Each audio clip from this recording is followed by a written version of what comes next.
Exercise 5.3ல 8th சம்மு. இங்கே gate இருக்குது சரியா, கேட் பூனை இருக்குது, இங்கே பால் இருக்குது சரியா, இங்கே பால் இருக்குது. இந்த பூனை இந்த பாலை போய் குடிக்கணும் இல்லையா. அப்போது இந்த டிஸ்டன்ஸுக்கு ஈக்குவேஷன் கேட்குறாங்க. நமக்கு ஈஸியாகவே தெரியும், 2 பாயிண்ட்டை கொடுத்துட்டு 2 பேரை கொடுத்துட்டு ஈக்குவேஷன் கேட்குறாங்கன்னா அதுக்கு என்ன ஃபார்முலானா 2 பாயிண்ட் ஃபார்முலா இல்லையா.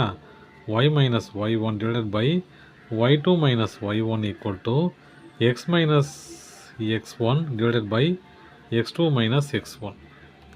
இது x1 y1 இங்கே எழுதிக்கலாம். -6 -4 5, 11 x1 y1 x2 y2. இப்போ நான் என்ன பண்ண போகிறேன், இதில் இம்ப்ளிமெண்ட் பண்ண போகிறேன். பண்ண என்ன வருதுன்னு பாருங்கள். y மைனஸ் y1 அது -4 டிவைடட் பை y2 என்னது y2 11 இல்லையா. 11 minus -4 equal to x minus x1 அது -6 டிவைடட் பை x2 5 மைனஸ் -6.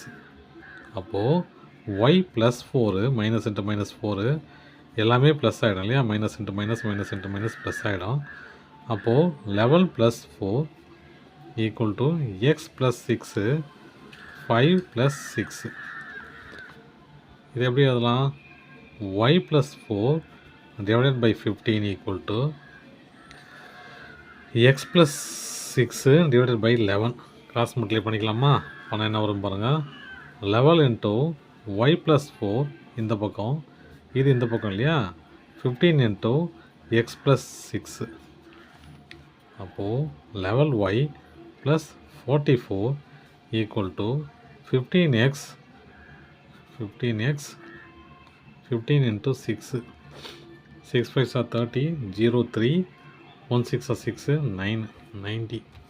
அப்போது ப்ளஸ் 90. இப்போது ஈக்குவேஷனை மாற்றணும் இல்லையா. அப்போது 15x ப்ளஸ் 90 இது இந்த பக்கம் போச்சுன்னா -11y, இந்த பக்கம் போச்சுன்னா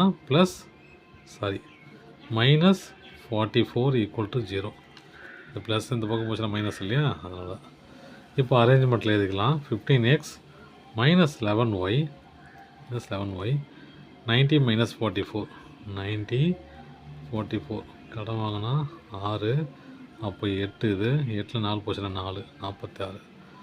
அப்போது +46 ஈக்குவல் டு 0. அவ்வளோதான் சம்.